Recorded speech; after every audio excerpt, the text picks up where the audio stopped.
Hello and thanks for joining me for another Lockdown Diaries. It's an absolutely glorious spring day, probably total rubbish for landscape photography. That doesn't matter because all I'm going to do is take my bike for a ride down to the church in the sea, and I thought I'd invite you along with me.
Well, that was a pretty tough ride.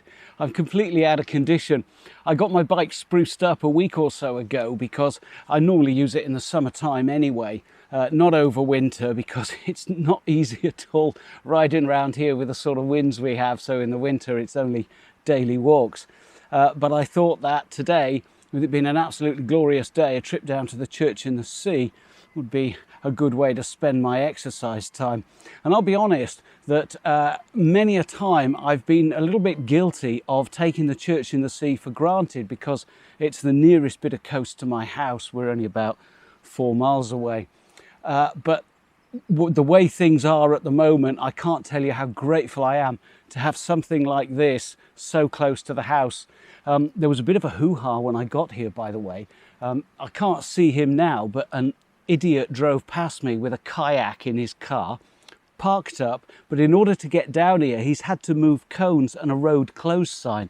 The local farmer came down and was shouting at him, but he's ignored them and headed off round the headland. But he's out there right now, and if he gets into bother he's going to expect the Coast Guard to come and help him. So if any of you know him, here's his registration number. I'm not going to pixelate it out. Name and shame if you can. Anyway, I'm literally just going to be here 5 or 10 minutes before I head home because I've deliberately come down at a high spring tide. We're just a few days after the pink supermoon of April, and so we're still getting really good tides here. The church is completely isolated. Now, normally in these sort of conditions, I'd walk along the beach and shoot out to the gable end of the church. I'm not going to do that today because I don't want to be here long. I don't want to abuse the time that I have for my exercise. Frankly, if I didn't have a camera with me or I wasn't bringing you, I would still be forced to sit here for 5 minutes before heading home. All I've brought with me today is my little Sony RX100. Now, this is the camera that I'm normally talking to you on. What I've been using to film on the way down here is my Osmo Pocket, hence the nicely stabilized gimbal shots, hopefully. But yeah, this little 20 megapixel camera really does take some really nice stills. So I've got my little Manfrotto Pixie tripod that you're currently sat on. So I'm going to take that camera off, put this on, and it's just as well, but the shots that I have in mind are going to be very low down to the ground.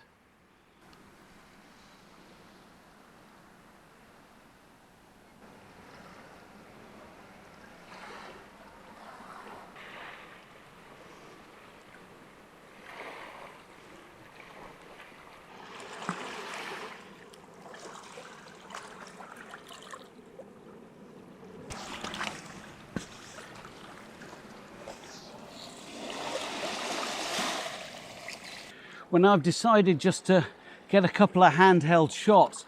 The light is so bright, it's around about noon, that I don't need to worry about my shutter speed.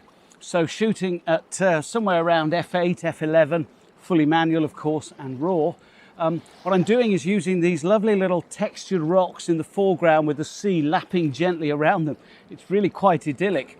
Now, it's not going to be a showstopper of an image, but it's an interesting exercise, and also it gives me some practice with this camera because I don't know its characteristics at all. I haven't got any filters, so whether or not I'll bracket, I don't know. I just think I need to be careful with it. But I do know that the dynamic range response on this with its rather fabulous Sony sensor is pretty good. So I think I can get away with it. But yeah, just a few little handheld shots with some of these fingers of rock. They don't really operate as leading lines because they're kind of running through the image diagonally. But they do give me some depth in the image, and they give me some foreground.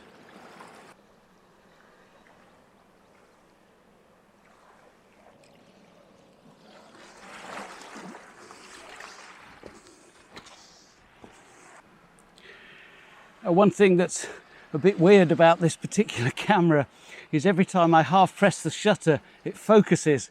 I haven't worked out how to or whether I can set up back button focus, but it's taken me by surprise every time I've gone to take a shot.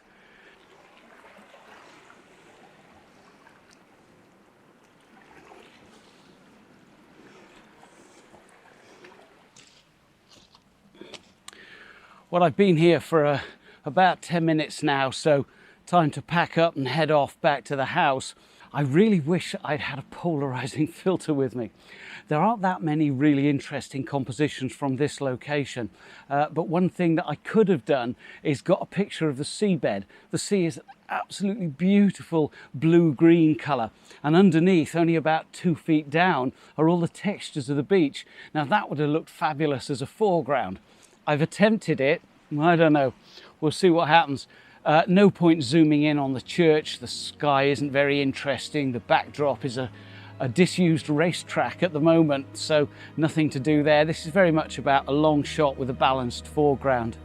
Anyway, going to leave it there for this one. Thank you ever so much for coming along with me. I really hope you've enjoyed it. I hope you and yours stay safe and well. And if you haven't done it yet, why not subscribe now and join me next time? Cheers.